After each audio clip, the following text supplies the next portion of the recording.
Don't touch that dial.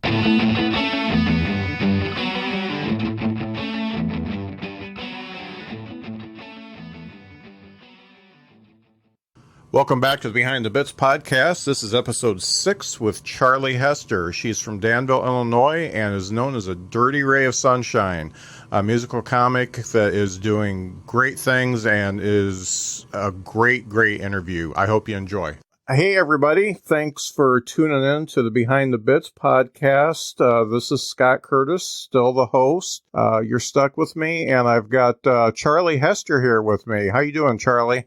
I'm doing excellent. How are you, Scott? I'm great. I'm fantastic. I'm glad we got to connect. I have seen you at the Drop Comedy Club here in South Bend a couple times. I think one time as a headliner, and I think you dropped into an open mic one time when I was there.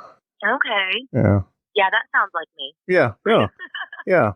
And I think you're cool. You'll be the first musical comic that I've had on. I think that's cool. One thing that I've always been jealous of people who can play an instrument and sing, because neither one of those work for me. So I think. Right. Well, I mean, in fairness, the playing an instrument part really doesn't work for me either. I just am cute and I play it off. Yeah. So it's perfect. Well, you're hitting actual chords, so that helps. Mostly, yes, mostly. So I wanted to get too picky at this. Yeah, no doubt. I wanted to ask when in your lifetime you became interested in comedy, and when it actually started for you. Oh wow. I think when I was in high school, I gravitated a lot towards. That was right about the time that Comedy Central started becoming a thing, and stand-up really became very accessible as as something that everybody gets to enjoy. You don't just have to go to a club. My parents actually, they always, like when we would go to the VHS movie rental store, they would get comedy often.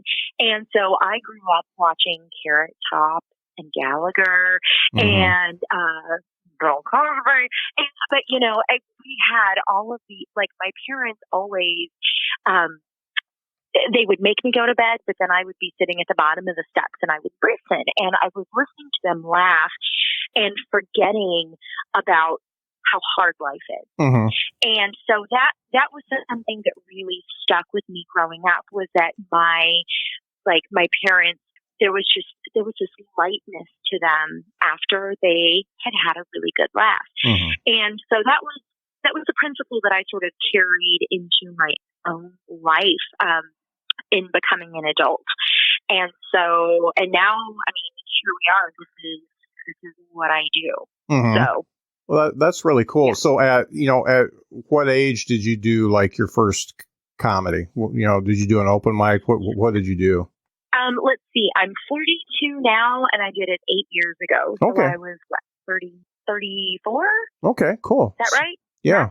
Does the math check out on that? Yeah, that works. I'm a that works. Comic. I don't do math. Yeah. So you started a little later than some people. Some people are in their teens and early 20s. Yeah. No, I did. I started much later than a lot of people, but that also, I think it worked to my advantage because I very quickly saw that it was something not only that I wanted to do, but it was something that I wanted to be truly successful at. And so I was able to apply sort of that early adulthood wisdom that I had gained so far and was able to apply it to how I pursued comedy. And so I've been able to sort of, I don't want to say like advance very quickly, but I'm doing okay. Like right. I am doing quite a few shows, and I still have a lot of goals that I need to hit, but I'm proud of what I've been able to accomplish in my career so far. Well, that's great, and you should be. It's funny starting later in life. So I started stand up when I was 50, and I'm 55 now, and it's more of a hobby for me. I don't plan on taking it anywhere. You dabble. Yeah. So I just have fun Okay. at it. But I do know that as an adult, because I see a lot of the, the kids that hang out at the drop and stuff like that are just getting started. As an adult, you can be a little bit more self-critical without putting yourself completely down and knowing that if a joke doesn't work, it's not the end of the world. Just get rid of it and move on and stuff like that. So it does make it a little bit easier. I mean, I think so. I love the enthusiasm that I see in all of the younger people, which is pretty much most of them. Whenever I go into a club, usually I'm one of the older people that are there, Right. as far as like performers.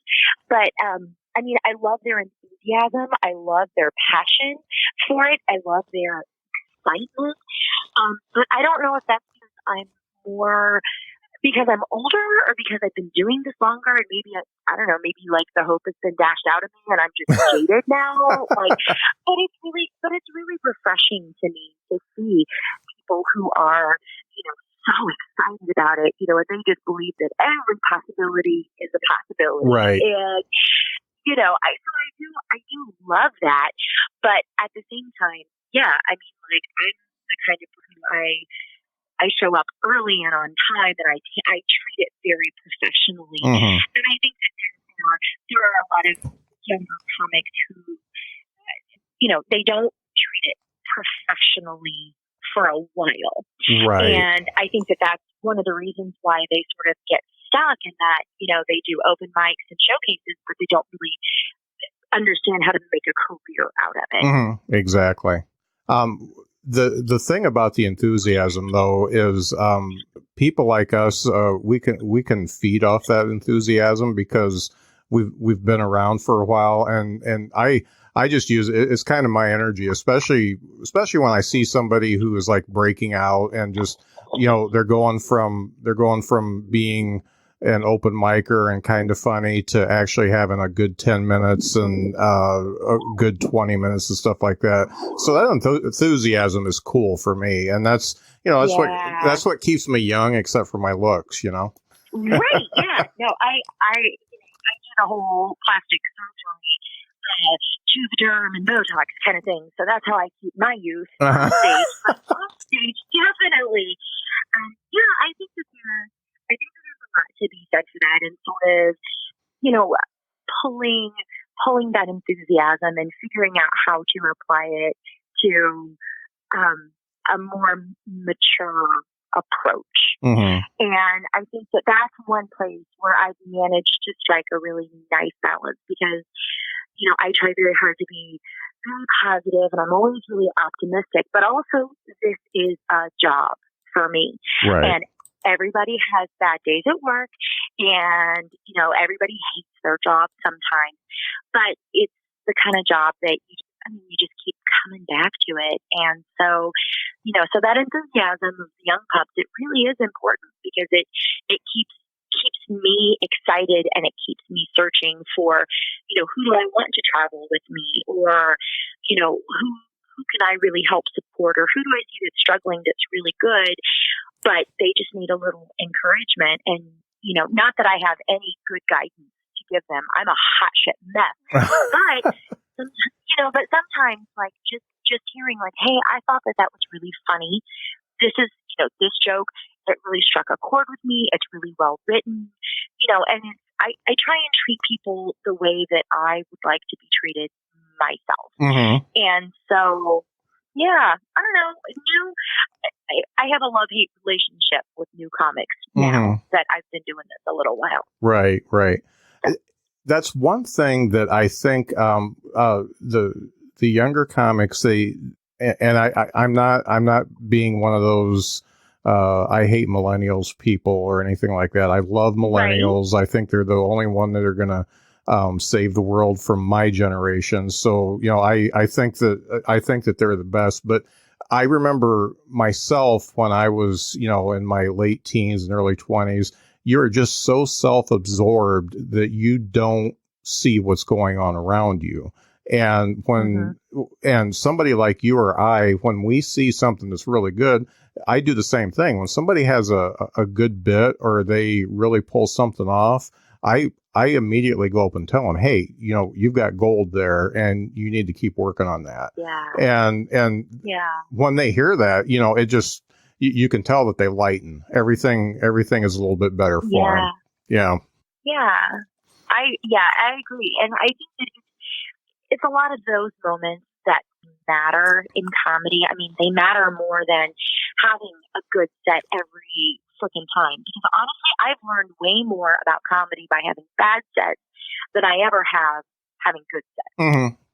And so, but on the nights of those bad sets, hearing somebody say, yeah, maybe this part wasn't so great, but this part was nailed it, or, that really resonated with me. And yeah, it's moments like that that just keep you going. Right. So. And it's so funny in sets and bits that if you can take a bit that totally bombs and change 2 words and all of a sudden it's the best thing ever. So that's I had an experience with that. There's a song that I sing that's called Sometimes I Fart During Sex. It's sort of like my crown jewel. Yeah. And I've been singing it for probably, I don't know, 5-6 months. And I just, this song just can't get any better. And a buddy of mine, Keith Bergman, he came up to me after a show one night. And he was like, he's like, I'm not telling you how to write your song. He said, but if you changed 1 word, I bet you'd get a bigger laugh. And I'm like, really? What's that? And so he told me, and the next time I tried it and I recorded it, and then I sent him the recording, and I was just like, motherfucker, you were right. And but you have to be open to a little bit of guidance, but at the same time, not everybody is going to give you good advice. And so there's this really interesting level of how much do you listen to people and how much do you ignore them and do what makes you happy. Right. And that's something that you can only learn with time and experience on stage. And because I've had a lot of people give some real shitty advice. And then there are people like Stewart Huff who have revolutionized how I approach comedy and even how I live as a human. So, it's, I don't know, it's comedy is so weird, guys. It's so fucking weird. Comedy is definitely more like calculus than it is simple math, that's for sure. Yes. It definitely is. And there's just a lot of equations and you don't realize that you're trying to solve them until you're on stage and you're like, oh crap, I better figure this out right now. Right. And you're kind of in the echelon of Stewart Huff as far as other comics are concerned too. When I mention your name to other comics, they're like, oh, she's just the greatest. She helped me do this, and this. Yeah, they do. No, people like you. No, you're just building up my self-esteem. I'm already doing your podcast, guys. You don't have to butter me up anymore. No, really. People like you. I can't help it. Oh, well, that matters a lot, and that's really a lot because there are, it's just like in real life. I mean, there are people who are just absolute crap, and then there are people who, they're pretty great, and then there are the people who, when they walk in the room, you can see the light just shining off of them. Yeah. And that truly is what I aspire to be. And I'm not going to say that I am, but that's what I work towards. Right. And a lot of that has been Stewart Huff's influence with how I want to be perceived in comedy, because I would love to, wow. You got me not knowing what to say here, Scott. Yeah. Holy crap. Well, having the respect of your peers in comedy is like one of those things that is the best thing ever, because there's a lot of great comics out there. There's a lot of people that make people laugh, and they don't have the respect of their peers, but there's a lot of them out there that just people love. I mean, I'll bring up like Gary Shandling, he was like a guru, and he helped so many people with their with their acts, with getting on TV, all kinds of stuff, and he did it very selflessly. Right. Yeah. And, the thing that I try and remember is that I have to accept generousness and help from others now until I get to the point where I can be the generous person and pay all of that forward. Right. And, and so that truly is like, I don't want to be successful in comedy because I need to be famous. I want to be there because I want to have that kind of influence in the world so that I can help others. Right. And I can help them achieve their own best life, which I know that that's completely overplayed and everybody, but truly, like I know how happy comedy makes me. And I know that with every opportunity, I'm so grateful and I'm so thankful for the people who believed in me and gave me that shot. Mm-hmm. And, and I want to be that person for others. And so, right now I can only do small things like, hey, come feature for me or, let's do a run or whatever. But yeah, hopefully I'll get there. Right. Right. We'll see how this train keeps chugging along. Right. So, tell me about the first time you headlined. What was that like? It was actually at the Drop. All right. Yeah, that was my very first headlining weekend. It was so funny because my friend Heather, a law friend now, one of the owners, she saw me perform. She saw me do, I was at it's the whiskey place that's in South Bend. Yeah, Indiana Whiskey? Yes, Indiana Whiskey. Yeah. She saw me perform there, and she was like, you have to come to the Drop. And she had just started hanging out there. And anyway, so she got a hold of the owner at the time, and she was like, yeah, you need to book Charlie. And so he did on that condition, and he's like, all right, just, you let me know what weekend works for you. And I'm like, so I gave him dates, and then I'm like, holy crap, I'm headlining for the first time. And then I said, by the way, who's free? And he goes, whoever you want. And I was like, oh crap, I didn't know this was part of the process. And which is dumb because I did. But it felt so stupid because I was so excited about headlining. I completely overlooked that, like, now I have to bring somebody with me who's going to set me up. And so that really added an additional level of pressure for me. But it worked. And it was, that weekend was rough, but I did it. Mm-hmm. And that was my first club headlining. Like I'd headlined showcases and stuff like that before. And I'd done an hour a few times, but not nearly enough to be as comfortable with it as what I am now. Mm-hmm. But there again, I mean, it's one of those things where you have to do it in order to get comfortable with it. Normal things don't feel normal until you've done them enough. And now, when people are like, oh, you get 20 minutes. I'm like, oh, it's not all and it's just because and it's not because I am trying to be selfish and, want that time for me, but I kind of do because I have fun. I love this job. Mm-hmm. So, yeah. Sorry, I have a dog that's trying to lick my face right now. So if you're slurping on the phone, that's my little boy Traveler. Oh. Yeah, he's a 6-month-old golden retriever, and he is a total pain in my ass. Oh man, they've got all the energy. Yeah, he does. And I have been gone for the last 3 days, and so he has not seen me, and so he is now sitting on top of me as I'm laying on my bed and staring. He's literally 3 inches away from my face, just staring at me, like, "Hi, I love you." Are you done yet? No. Are you done yet, Mom? Yeah. That's great. Not like haven't been petting him this entire conversation so far.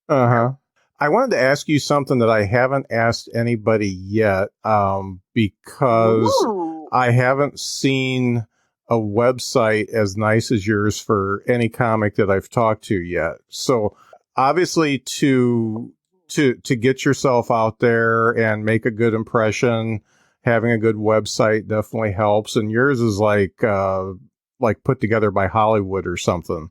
All your. Oh my God! I did it myself. You did? I worked really hard on that website. Holy cow! Well, it's Yeah, thank you. definitely stunning. I mean, the colors you picked and all that kind of stuff.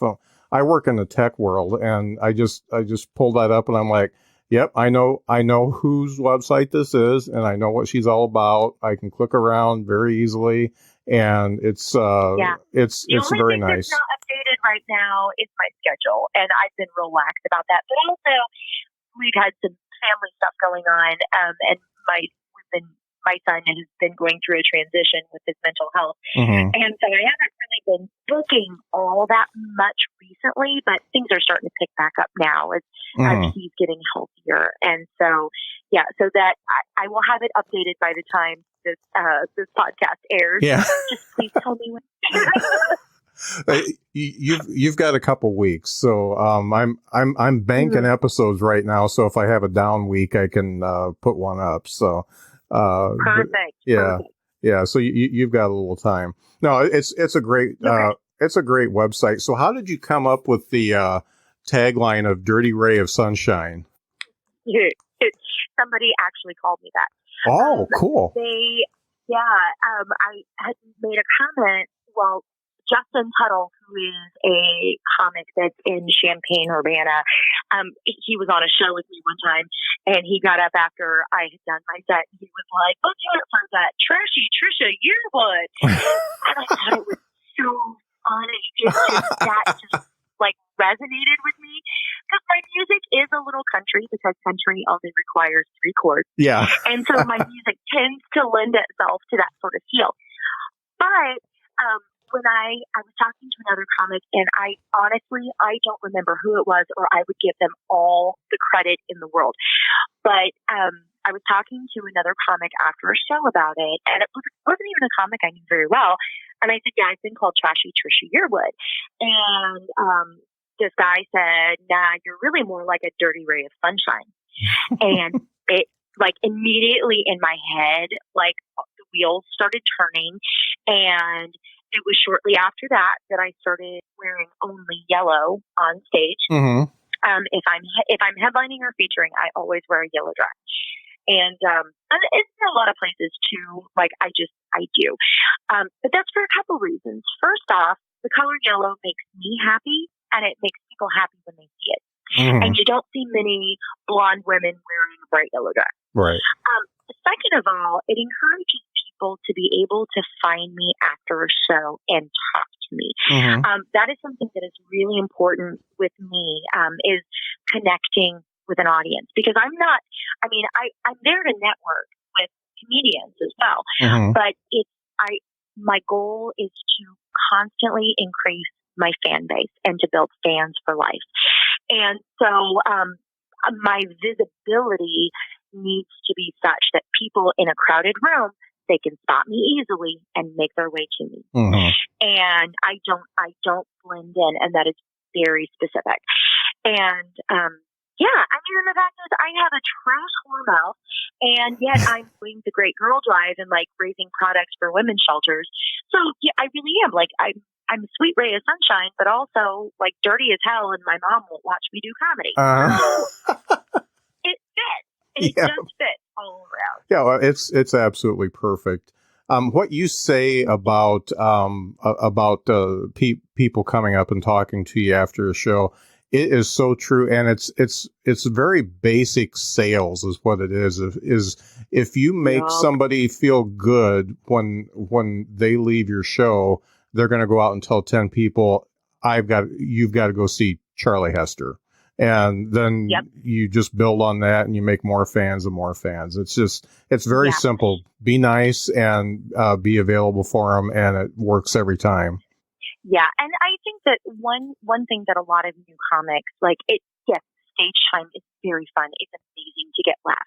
But I think that people underestimate the amount of marketing that goes into what I do. And constantly, like when I'm getting ready to post something on Facebook, even just on my personal page, I'm like, okay, is this on brand for me? You know, is this encouraging? Is this relatable? Is it funny? Or is it, about my life in general, but still with positive spin. Right. I don't think that I really try hard not to ever post something that is just inherently unredeemably negative, because that's not my brand and that's not who I am. I'm not a negative person. Right. I deal with some shit, but I always try and find the silver lining in everything and learn the lessons that I can. And so, when it comes to comedy, the marketing aspect is a whole mind fuck for people, especially if they don't have any experience with like advertising or sales or anything like that. It is really, really tricky and intimidating. And so I'm fortunate enough, I used to sell advertising for newspapers and radio stations. And I've sold I've sold appliances, and I've done everything but sell cars and houses. And so, you have to learn how to meet people right where they are, and in 5 minutes make an impression. Right. And, that's it. It is a daunting task until you get the knack of it, and then it's fun. Mm-hmm. So. Yeah, and would you consider yourself an extrovert or an introvert? Oh, okay. Professional Charlie who is out at shows, who is available to talk to people after the crowds, is very extroverted. Yeah. Charlie who gets home and once the bra comes off, extremely introverted. Like when I go on road trips, the only time that I talk to people is when I'm on stage. Yeah. And I can not talk to people for 3 days and I am so fine. And I feel recharged. And I will go to Walmart in the middle of the night because I don't want to deal with people. I am introverted. Yeah. So but right now, what we're doing right now, this is one of those things where, I can't be like that. And so, but this is work. And so at work, I'm extroverted because that's what I got to do to get the job done. And I think, no, seriously. Go ahead. Oh, I was just going to say one of the reasons that, one of the for me reasons that I would really love to become a big, huge, successful comedian that is recognized everywhere is so I can go to Walmart in my pajamas and messy hair and no bra, and people are just going to think that I'm there incognito. Yeah. And that's because I'm lazy. So I'm ready for that. That's great. That's the part of it that's for me. Yeah, that's great. What I was gonna say is, I think most of the comics that I know and I talk to, that we're all introverts, but we take that energy that you have to build up and do the comedy and talk to the people and do the stupid social media stuff. It's just it takes an enormous amount of energy to do that type of stuff for an introvert, but I guess we just do it. And that's what you have to do to get anywhere.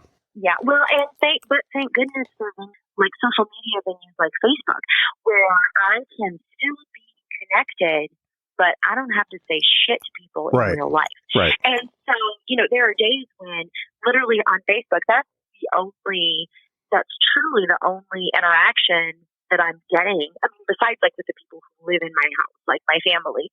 But yeah, I don't actively seek out, I'm not hey, let's go out for coffee. I'm not that girl. Yeah. I am, we will go for 3 months and not talk, and then you will force me out of my house, and then I will see you and we'll catch up, and then it'll be another 3 months. That's just how I operate. Yeah. But thankfully, I have a nice group of friends who they all understand that. Mm-hmm. So. And I'm so much like you because, first off, I'm an anomaly. You sing a song about squirting too? No. No, I did do a song about ranch dressing though. No, I didn't. Oh, well, yeah. Okay, that's fair. That tracks. All right.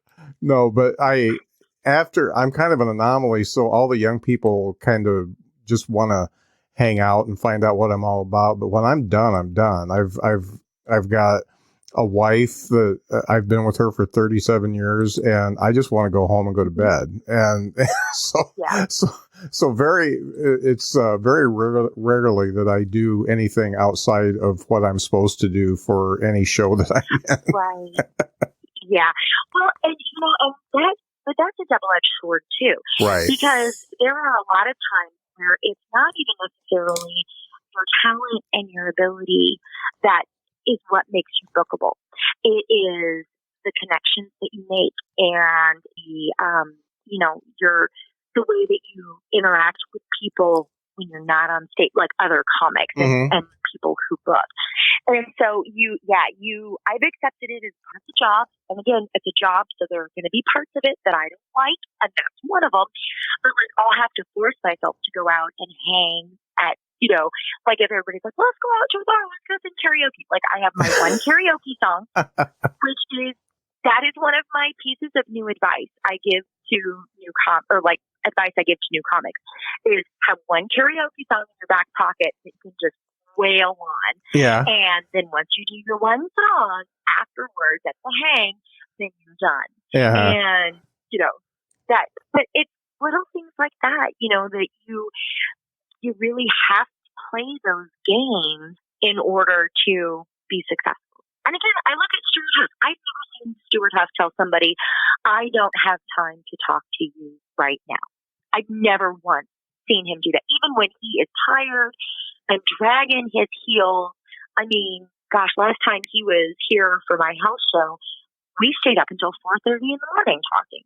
Like, so, and that's just part of what we have to do as performers. And so you just gotta embrace it and just be okay with it. Yeah. It's funny. I went to see a comic, and I can't remember his name off the top of my head, up in Grand Rapids at Dr. Grin's. And Garrett Elzinga was a host, and Stu McAllister went up, and there was I love you. Yeah. And so what I normally do after a show is leave. And, I think they're funny, and my wife's with me. She says, you should really talk to them because, you might want to do something up here someday. And so I went and, I talked to them and made a connection and did the Facebook thing and all that kind of stuff. And, it's one thing, it's kind of small talk when you're just there chatting. But when comics actually talk about comedy, that's something different. It doesn't take as much energy to talk about real stuff that matters to you. It's the small talk that kind of wears me out. Yeah. And I agree. Like, I don't want to talk about like weather, or I don't want to, but you get me in on some comedy gossip that I won't repeat, but I will sure as fuck listen to. Like, that kind of thing, it gets me going. For a while, I had stopped doing my house show for a while, and I just missed it because that was one of the things I realized I was missing, because I live in an area where there are no other comics. Like, there's only one in town, and he's not going out all that much. And so it's like there's very few of us here. And so I missed it. I missed that, having that camaraderie after the show, and getting the skinny, and listening to all the shit that people talk about, about other comics. I don't know. It's kind of like me watching Real Housewives. Like, I don't watch that show, but like I understand why people do, because it's like their guilty pleasure, and that comedy gossip is kind of like that with me. Like, I'm just like, He did what? Yeah. Yeah, exactly. I'll never look at them the same way again, but yet I do. It's hilarious because, the comics, we love the drama. Yeah, so. Yeah, they do. I've seen a little bit of that myself. That's funny.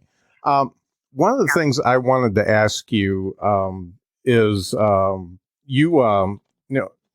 life gets real for all of us, and shit hits the fan and all that kind of stuff. How are you able, and I just know that this has happened to you recently and things are getting better and stuff like that, but, and I don't want to go into detail, but, when life is just so chaotic and things are really down, how are you able to focus yourself and do a show? Oh, well, that part is actually the easiest part, because it allows me to take my brain out of everything that I'm doing, and all I am focused on are the faces that I can see until the light make them so I can't see who's in the back. Mm-hmm. That part genuinely that is my escape. And there have been times when I've been at my most broken, and I remember I did a show at a Barrel of Laughs in outside of Dayton, Ohio. I think it's in Springboro. Mm-hmm.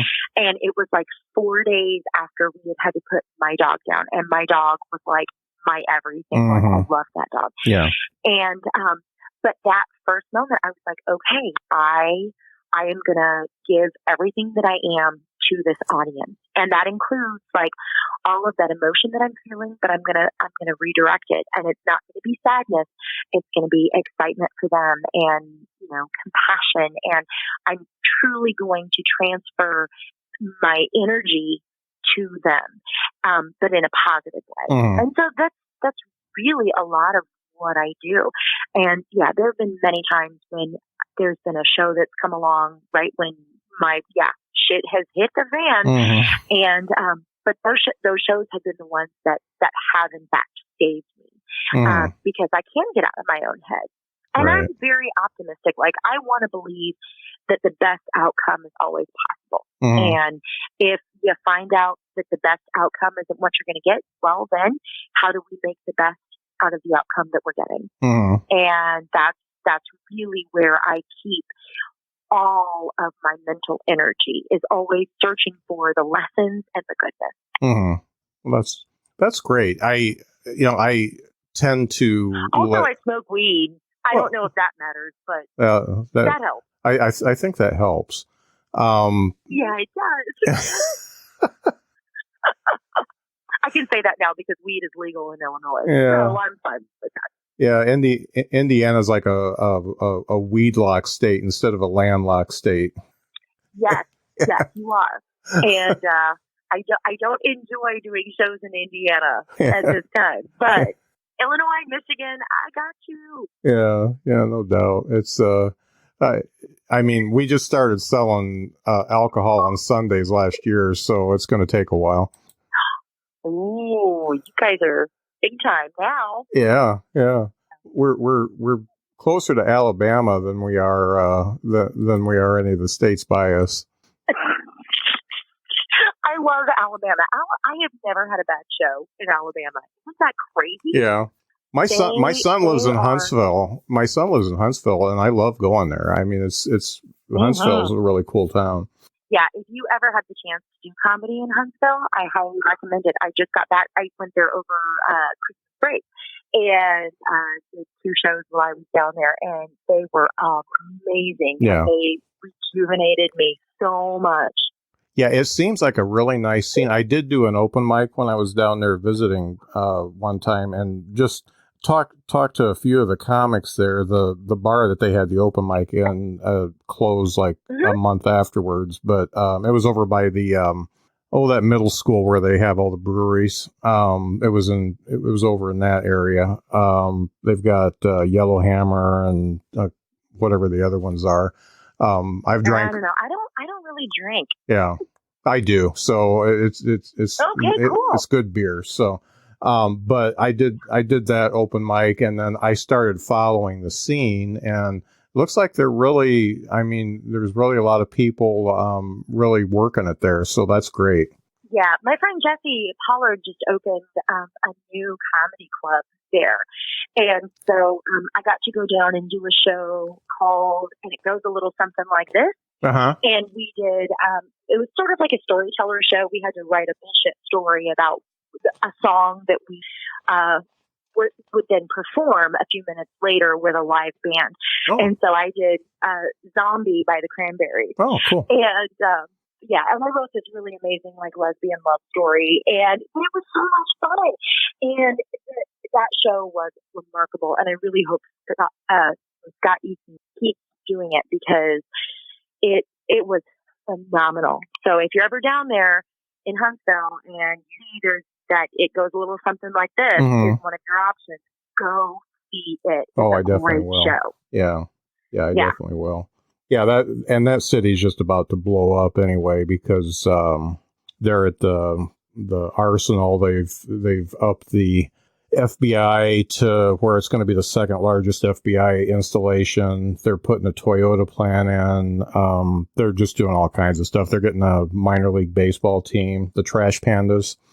Sorry, my dog is a jerk. It's okay. I have no idea what he's barking at. He just randomly looked at me and started barking. Oh, so. he's sick of you being on the phone. He's like, "Come on, Mom, you've been gone, and now you're just going to talk on the phone." Yeah, he can suck it. He is a time suck for me.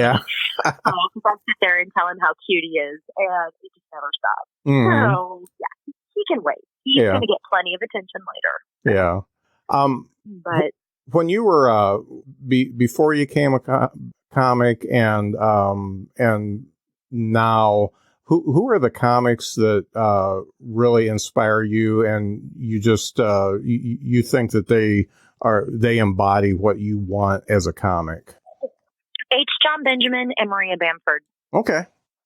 No, I don't know H. John Benjamin, but I know Maria Bamford. Oh, H. John Benjamin does Bob's Burgers. Okay. The cartoon. Okay, yeah. And Archer and all of that. I actually, growing up, we talked about how Comedy Central was just happening right as I was in my formative teen years.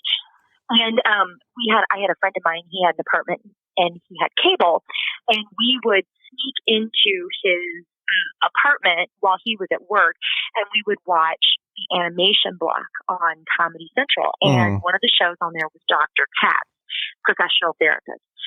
And that's actually how I started doing comedy. I loved that show. I own like the box sets. Like I've always been a huge Dr. Katz, H. John Benjamin fan, Jonathan Katz. And I saw on YouTube that Jonathan Katz had started a new cartoon on YouTube called Explosion Bus.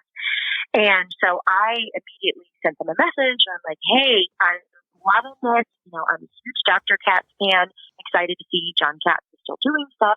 And I wound up getting a spinoff of that show. Oh. And and everybody that had a spinoff, there was 4 of us, but like most of them were all stand-up comics. And so my friend Ian Abramson, who is he's now in LA and he's like a big fat deal. But anyway, he really encouraged me he's like, just go try stand-up. I think you'd be really good at it. And bless him, he indulged all of my first sets, like, hey, this is what I did. Look at it. And his response was always, okay, you're growing. Keep writing. Keep writing. Which is code for, oh my God, that was painful. Please stop sending me these videos. But because of Ian's encouragement in the very beginning, I didn't give up.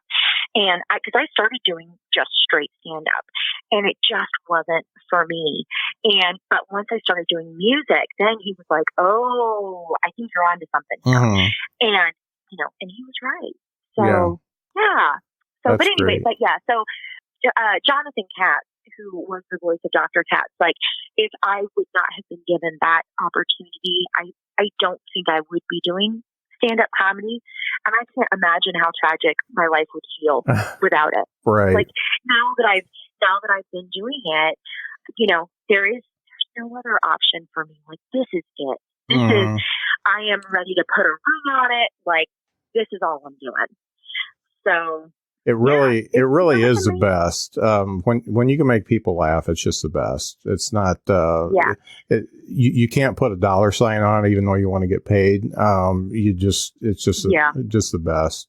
And you said something. You said something in that is very important. In that you approached somebody that you didn't really know, and you followed through with it, and something happened for you because. A lot of folks are scared. Yeah, a lot of folks are scared to do that. They think they're not good enough. They think that the person's not going to like them.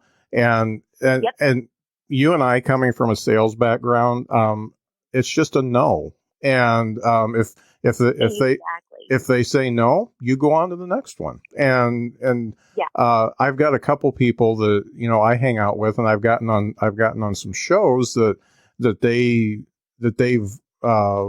been interested on being on, and they're like, well, how did you do it? And I said, well, I asked, and it may have been months later, but they finally said yes. And so it's just one of those things. You got to put yourself out there in order to have stuff attract to you. Yeah. When it comes to comedy, I think a lot about the risk reward conundrum. Conundrum? Yeah. Conundrum? No.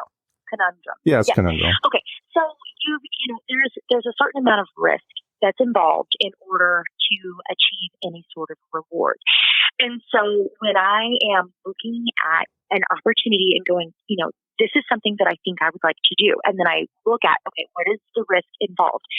Is it going to cost me money? If so, then I need to be frugal about it and really give it more thought. But if the only thing that I'm going to lose is pride because they said no, then you bet I'm asking for it.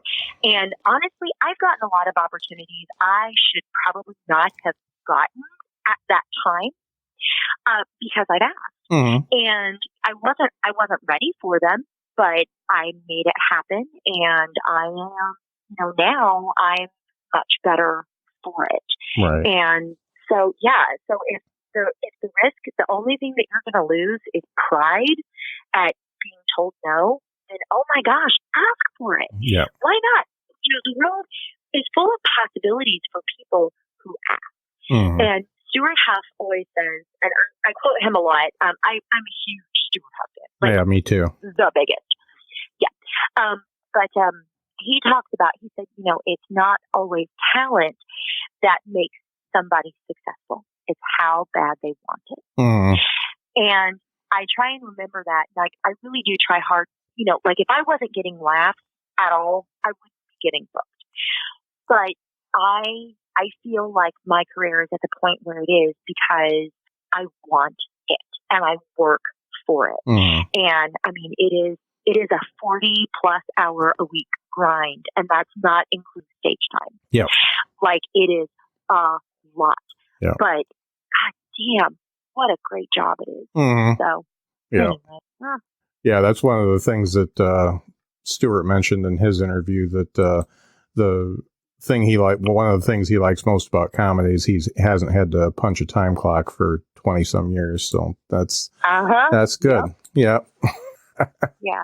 So, and one of the things that, it's something that I do, and Stewart knows about it. He's seen my board. I have a huge vision goal board at my house. It's like 8 feet big. Wow. And it's covered with, it's a lot. It's real intense because I'm like Leslie Knope on Parks and Rec. But anyway, but on my daily to-do list, one of the things that I do, and it is because of Stewart, and I call it the Stewart Principle. But I try every day to write an encouraging letter to a comedian somewhere and really try and tell them again the things that I know I would like to read if somebody has sent me a letter. And but just encouraging people, because this business, it is a lot, and it is hard, and it doesn't always make sense, and it gets very discouraging. And so, we need those bright, happy moments where you feel like somebody is seeing you and that you have value. And so, and I know that's the way that anytime that I talk with Stewart, that's how he makes me feel. And so that's what I've aspired to do that. And so I've written over 500 letters over the last 3.5 years since I started doing it, to other comics, just encouraging them and hoping that they feel like what they do matters, because it does. In the grand scope of things, making this world laugh, bringing joy to people, making them forget where they're at in their own lives and just be free for a moment, is the most important job to have. Right. And I don't take it lightly. And so for people I see who are really, really hustling out there, I want to encourage that and foster that and, make them a part of this big team that we're all on. Right. So, but I mean, and there again, that's because of Stewart. Mm-hmm. And so he says he's not punching a time clock, but he is out there working. Oh, he is working it. He's hustling like nobody's business. I know that. Yeah. I know. And and I don't want to pump your ego up too much, but you are very similar to Stewart in our conversation here and how engaged you are.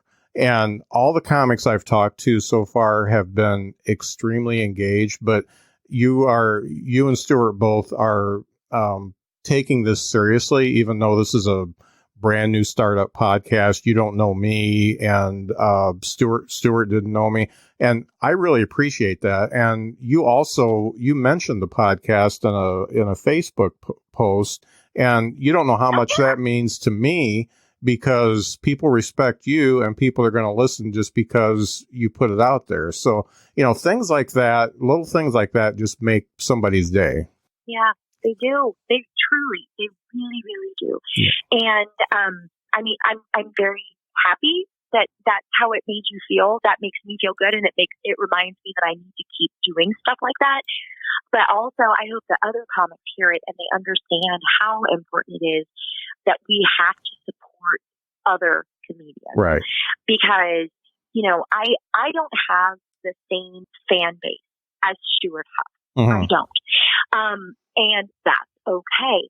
But there may be people that sort of, like a Venn diagram, like where the circles interconnect, there are those people, and with every single comic, we all have those places where our fan bases interlock. Mm-hmm. And so, my comedy may not be for everybody, but there are definitely people that it is for. Mm-hmm. And, so we all need to help each other by encouraging and lifting up and supporting and putting each other out there.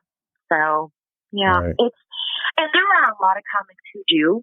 I wish that it was something that people were a little bit more, I guess, frequent about it. There are a lot of comics who do it, mm-hmm. and they make a huge dent. But, I just feel like, sort of like ethical standards in this business, like that's a good one to have. Yeah. So always being supportive. Well, and 500 letters of encouragement.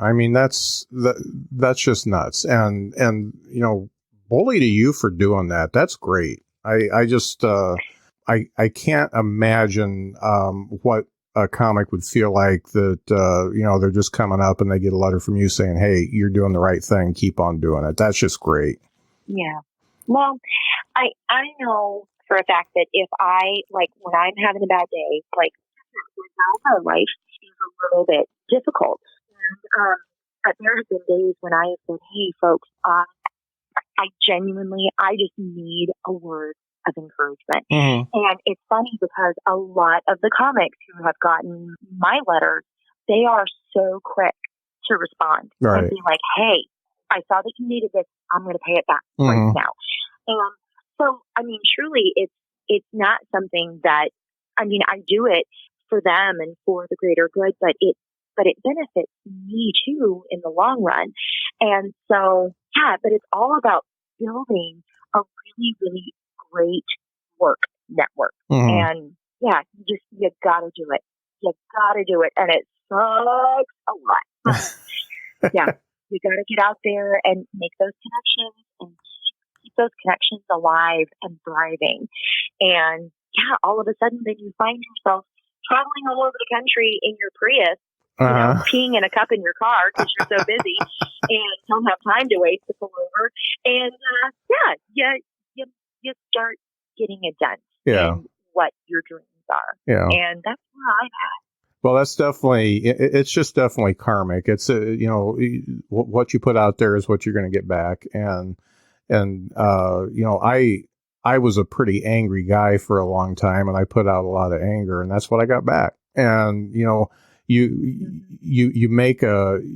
look at yourself, I was about to turn 50 and I looked at myself and I didn't like what I saw, and I decided to change that. And not a lot of people at that age will do that. And because they say, well, this is what I am. And, by doing that, I I made my life better, 100-fold. My relationships with family, my wife, friends, and all that kind of stuff just did a complete 180. Everything was better. Yeah. And that's the thing. I mean, I think when we start focusing on the positivity, then your life just starts reflecting that. Mm-hmm. And, I mean, I know that there's like that book, The Secret, that's out there. Yeah. But there is really something to it. And, when you are constantly searching for things that are wrong, you're going to find them. But when you're constantly searching for things that are right, all of a sudden you're finding those and life feels a heck of a lot more bearable. Yeah. And so that's how I choose to live my life. Yeah. Well, that's great. So if you were to give a brand new comic 2 pieces of advice, what would you give them? I just gave one of these last night at Go Bananas. Okay. Sure. First of all, this is something that I really wish that I had done day one. I encourage new comics to get a notebook, and for every single show that they do from the very beginning, get a copy of the set list, like just take a picture of it, Mm-hmm. and then when you get home, write down the name of every comic that you worked with on that show, the venue, and then write down one joke that they told that really, like, you thought was really funny. Because later on, and then do that for every single show, because later on, when you are asking for time or asking to be on somebody's show, you can then say, hey, I worked with you on, last May at this place. You told that joke about that. It's so funny. I'd really like to come and perform at your place. That's great. That's great advice. Yep. I don't do it, but it's great advice, isn't it? So I'm a little too far in the game to start that shit now. Yeah. But I wish I had. Yeah. Well, it makes total sense. Yeah. So the other thing I think that I would probably, okay, this one is a point of contention. And this is something that I love my fellow work buddies, and I do. If you, as a new comic, if you have a question about comedy that you would like to be answered seriously, then don't put it in a comedy group on Facebook as a public post. Uh-huh. Send someone a personal message. Send 5 people a personal message. Because if you put it on like the comedian group for like Indianapolis or whatever, like we're all smartasses, and we're not always nice to new comics, right? Especially when they ask questions that we've read a million times. Mm-hmm. I'm just as guilty of that. I'm not always the most patient person, and I'm just like, oh, this old chestnut. But yeah, so if you want actual like quality advice, then find 5 comics, send them all, like copy and paste, same message, and see what each of them say.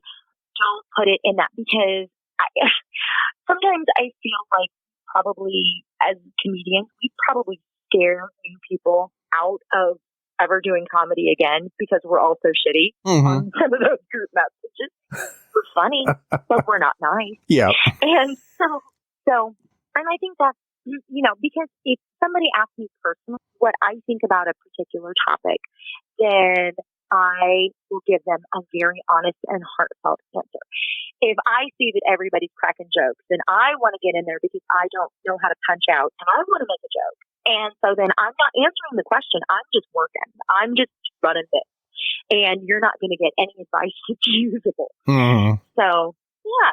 So I think that is probably, that would probably be my other bit of advice. Okay. I don't know.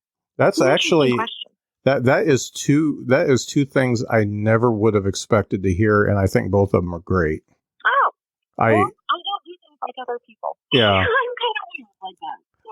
I've got a few people in my circle, and I do exactly what you said. I will bounce things off of them. This is something I'm working on. Do you think it's worth it? And And really, when you're friends with somebody, they can be really honest and say no. First of all, they can say they've heard it before, because parallel thinking and all that kind of stuff. They've heard a version of it before, and that's helpful because you can just kick it out. But they can tell you, hey, you've got something there. And, I've got a couple people that will tell me, they'll say, hey, that's really coming along. That's working. You've got a ways to go, but keep working on it. And those same people will say, hey, that joke's played itself out. It's not going to work. Go away. Get rid of it. Yeah. Well, and I think for me, and there are some jokes that need to be gotten rid of. Like, not yours. I haven't heard your set necessarily. But you know what I mean? Like, everybody's got those clunkers in there that you're like, just let it go. Yeah. But for me, I think, and too, because I do musical comedy, I don't necessarily feel confident on giving straight stand-up people advice, like from an on-stage perspective. Because what works for me is completely different than what works for everybody else. Because I have a whole different feel, a whole different style. Like I'm different, and I'm okay with that. So my advice is off stage stuff, because that's something that you've got to start doing right away. And the faster that you start doing that, the quicker that you're going to find success. And I didn't realize that until, a little bit later in the game. So I'm not going to pretend that I know how to tell somebody to, you can throw them a tagline or something, but like, I don't want to tell straight stand-up people how to do their set. Right. Because my advice may not work for them, because their advice sure as fuck doesn't work for me. So, I'm not going to pretend like that's not a two-way street. So, but the marketing shit, that I can talk about all day long. Yeah. So, and you're definitely a pro at that. Compared to all the other comics, you are regular, and you put out the stuff that shines a light on what you want it to shine on, and it definitely works. And I'm gonna keep an eye on you for my stuff, because I know what I should do for the podcast, and I know what I actually do, and they're two very different things. Yeah. Well, when we get off of this particular call, I'll actually send you a picture of my big board and kind of show you the level that I have, what I have to do in order to maintain all of this. And it's a lot, but so worth it. Yeah. And I encourage you to, really bust your hump and do it, because man, I'm excited for you and for this show, because I think that there's a lot of value in it. And I think that a lot of new comedians, like, it's a great resource for them. And so kudos to you for putting it out. Right. Well, thank you. That's exactly what I want to do. And honestly, I want to make it a little bit bigger than just a podcast. I kind of want to create a community of people who come together and help each other out. Talk about the venues that don't pay. Talk about places to go. Get yourself gigs. Run bits past each other. I've got dreams. I should do a vision board of my own, because I'm talking about like having a private group where we can all drop in and chat, and actually have a resource for people who want to get into comedy, people who have been in comedy for a year, 3 years, 5 years, whatever, and actually get this community together so that they can all feed off of each other and do something for themselves. And I get to sit back and watch it happen. So that's my goal. Yeah, well, I think that's a wonderful goal, and I will highly review dry erase contact paper is great for vision boards. You can make it as big as you want it, and you can stick it wherever. So, that's my third piece of unsolicited advice from comics. Cool. Get dry erase contact paper and keep a list and really, really keep track of things, because it's going to benefit you in the end. Right. So, yeah. Well, I'm excited to watch you now. So this is going to be fun. Yeah. I don't think of myself as a great comic, but I've had moments. I know that. So that's all I'm looking for is the moments right now, and maybe a good 15 minutes. Yeah. Well, if you have enough of the small moments, then they all start adding up, and then before you know it, you've got your 15. Yeah. So yeah, keep pushing. Yeah. Keep pushing. Great. Well, Charlie, thanks so much. I'm sorry? Oh, no, I was just going to say, just so that you know, I'll be up at the Drop again Valentine's Day weekend. Great. Great. So my buddy Bridget Denman is going to come up and feature for me, and she's hilarious. Cool. So. Well, I most likely will see you on Saturday then, because I'm doing a little show in Goshen on Friday. But yeah, I'll try to stop in. I'll try to stop in on Saturday of that weekend. Yeah, that would be awesome. So Great. I'd love to shake your hand, and hug your neck, and tell you you're awesome. Yeah, see the old guy that's starting all this crap. So. Oh my goodness! All right. Well, thanks. Thank you so much for having me. Yeah, and thanks for being on the show. I know that one thing that's very important to comics is their time, and you just spent a little over an hour with me, and I want you to know I really appreciate it. It means a lot to me that you would take that amount of time, especially just after coming home off of a gig, to talk to me about comedy and what works for you. And I think there's some good nuggets here for everybody. Well, I hope so. And again, thank you for having me and for, giving me the opportunity to sort of put what I do into words. And, it just kind of helps normalize what we do for a living. Right. And it's nice. It's nice to feel this. So thank you. You've helped me. So. Well, great. All right. Well, we hope that you have a wonderful rest of your evening. Yeah, you too.